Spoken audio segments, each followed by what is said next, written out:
Hello all, welcome to into the cinema. ఇప్పుడు generation వాళ్ళని number 1 star hero ఎవరని అడిగితే ఒక్కొక్కరు ఒక్కొక్క పేరు చెప్తారు. బికాస్ మనకు అంతమంది స్టార్ హీరోస్ ఉన్నారు అండ్ వాళ్ళకి అంతమంది ఫ్యాన్ బేస్ కూడా ఉంది.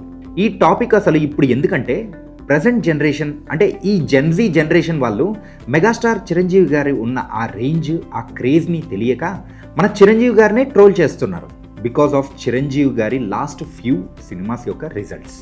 నేను ఈ వీడియోలో ఈ జెన్జీ జనరేషన్ వాళ్ళకి అండ్ చిరంజీవి గారిని ట్రోల్ చేసే వాళ్ళకి ఒక్క సామెతతో చెప్తాను.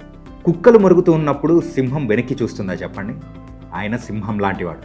ఇలాంటి ట్రోలింగ్స్కి ఎప్పుడు భయపడడు, తొనకడు, అవసరం లేను కూడా లేదు. అలాంటి వాడు మా మెగాస్టార్.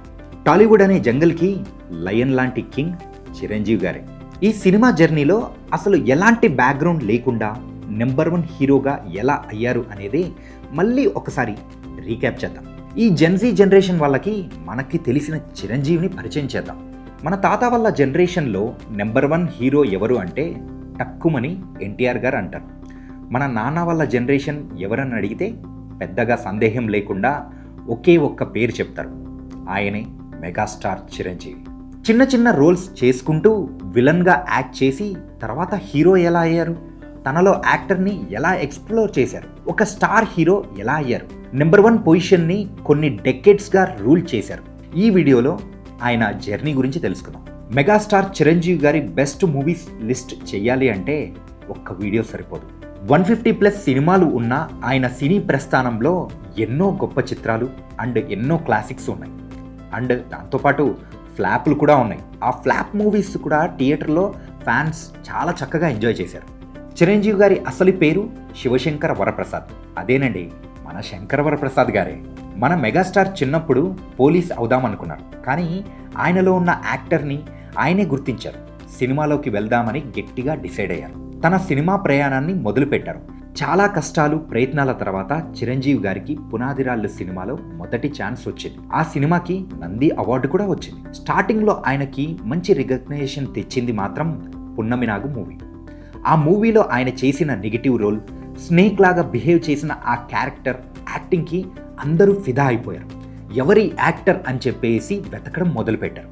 ఆ తర్వాత చిరంజీవి అంటే ఏంటో సినిమా ప్రపంచానికి ఇంకా ఎక్కువగా చెప్పాలంటే ఒక సుప్రీం హీరోగా మనకు పరిచయం చేసిన మూవీ ఖైదీ.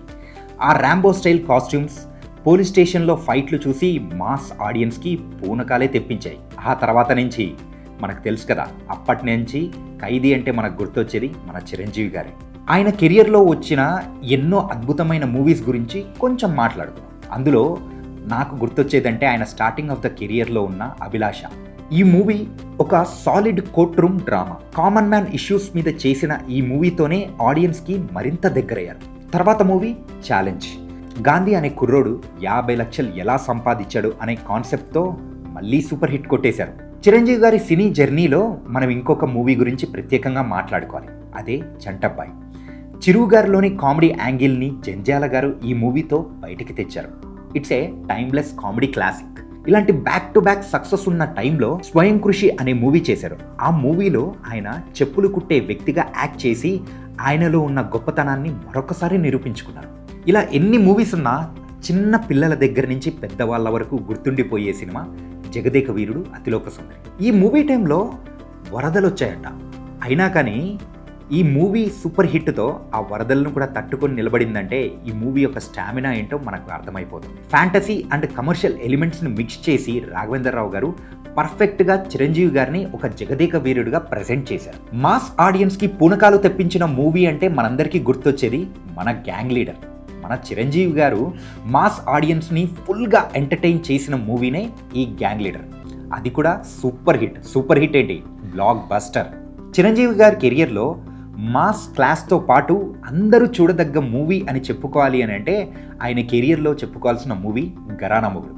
ఈ మూవీ సక్సెస్తో ఇండియా టుడే మ్యాగజైన్ పైన బిగ్గర్ దెన్ బచ్చన్ అని డిస్క్రైబ్ చేసిందంటేనే ఆయన స్టేజ్ ఏంటో మనం అర్థం చేసుకోవచ్చు.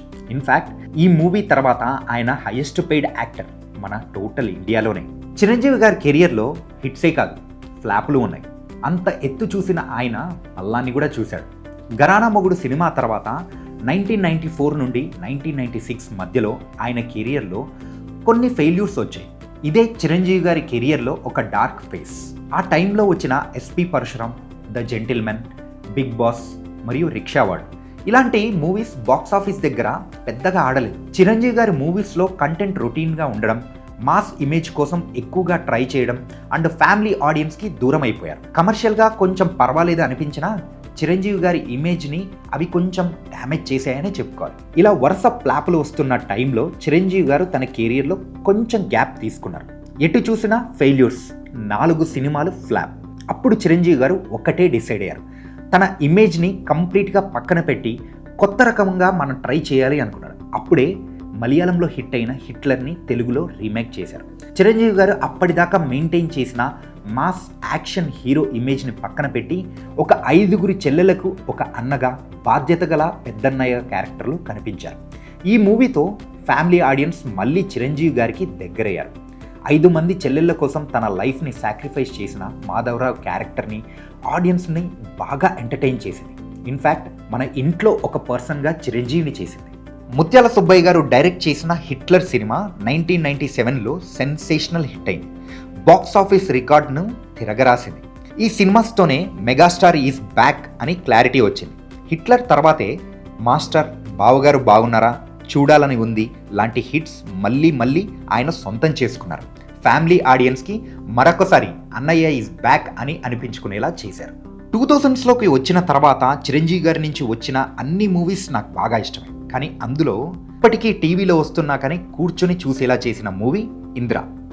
ఒరేయ్ వీరశంకర్ రెడ్డి, మొక్కే కదా అని పీకేస్తే పీక కోస్తా అని చిన్న పిల్లల దగ్గర నుంచి పెద్దవాళ్ళ వరకు ఒక ట్రెండ్లా, ఒక ఊతపదంలా మనం వాడిన రోజులు గుర్తుకొస్తున్నాయి. ఆ తర్వాత సోషల్ మెసేజ్తో వచ్చిన ట్యాగూర్ మూవీతో అన్నయ్య మళ్ళీ ఒక హిట్ కొట్టాడు. ఈ వీడియో చూస్తున్న 90s అండ్ 80s కిడ్స్ అందరూ కూడా నన్ను తిట్టుకోవచ్చు. ఎందుకంటే ఇప్పటి వరకు అన్నయ్య సినిమాల గురించే చెప్తున్నావు కానీ ఆయన మెయిన్ అసెట్ అయిన డాన్సెస్ గురించి చెప్పవా అంటే వస్తున్నా దాని గురించే చెప్తున్నాను. టీఎఫ్ఐకి break dance, disco and techno dance ఫామ్ని ఇంట్రడ్యూస్ చేసిందే చిరంజీవి గారు. ఇన్ఫ్యాక్ట్ ఇండియన్ మైకేల్ జాక్సన్ అని కూడా పిలిచేవారు. మీకు ఇంకో విషయం చెప్పనా, గరానా మొగుడు సినిమాలో ఉన్న బంగారు కోడిపెట్ట అనే సాంగ్ షూట్ చేస్తున్న టైంలో చిరంజీవి గారికి 104 degrees ఫీవర్ ఉంది. అయినా కానీ లెక్క చేయకుండా బ్రేక్ డ్యాన్స్తో మనందరికీ మరొకసారి ఆయన గ్రేస్ ఏంటో చూపించారు. అది చిరంజీవి గారిలో ఉన్న డెడికేషన్. ఇలాంటి అన్స్టాపబుల్ ప్యాషన్తో మనల్ని ఎంటర్టైన్ చేస్తూ ఎమోషనల్గా మనకి కనెక్ట్ అయిపోయారు అన్నయ్య. కొంచెం పొలిటికల్ గ్యాప్ తీసుకొని మళ్ళీ మన అందరి కోసం ఖైదీ నెంబర్ 150 సినిమాతో కంబ్యాక్ ఇచ్చారు. సినిమాని లవ్ చేసే ప్రతి ఒక్కరికి ఊపిరిపోశారు. తర్వాత కొన్ని ఫ్లాప్స్ని ఫేస్ చేసినా సరే అక్కడ ఉండేది ఎవరు, మన చిరంజీవి గారు. వాల్తేరు వీరయ్య సినిమాతో మళ్ళీ బ్లాక్ బస్టర్ని ఇప్పుడున్న వాళ్ళకి పరిచయం చేశారు. ఇప్పటి వరకు మనం చెప్పుకున్న సినిమాలే కాదు, ఇంకా ఎన్నో సినిమాలు. మనం ఎంత మాట్లాడినా సరే సరిపోని రికార్డ్స్ అండ్ ఫ్యాన్స్ అభిమానం ఓన్లీ మెగాస్టార్ చిరంజీవి గారికే సొంతం. ఇప్పుడు సక్సెస్ఫుల్ డైరెక్టర్ అనిల్ రావిపూడి గారి డైరెక్షన్లో మన శంకరవరప్రసాద్ గారి మూవీతో ఆయన మరొకసారి సంక్రాంతి విన్నర్ అయ్యారు. ఈ సినిమాతో మళ్ళీ మనకి అసలైన చిరంజీవి అంటే ఏంటో చూపించారు. ఎవరైతే చిరంజీవి గారిని ట్రోల్ చేస్తున్నారో అలాంటి వాళ్లకు ఈ వీడియో చూపించండి. మళ్ళీ ఇంకో కొత్త కథతో మళ్ళీ కలుసుకుందాం. Subscribe to into the cinema.